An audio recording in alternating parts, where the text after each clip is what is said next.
issue, we have to hard reset on Samsung Galaxy Core Prime. Turn off the phone. Next, press and hold the power button, volume up key and home button for a few seconds.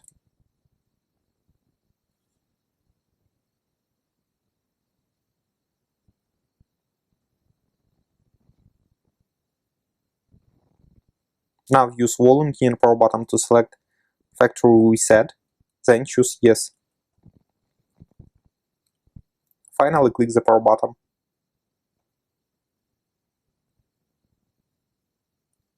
Your device will now restart successfully. The hard reset is completed now. Subscribe to our YouTube channel and rate the video.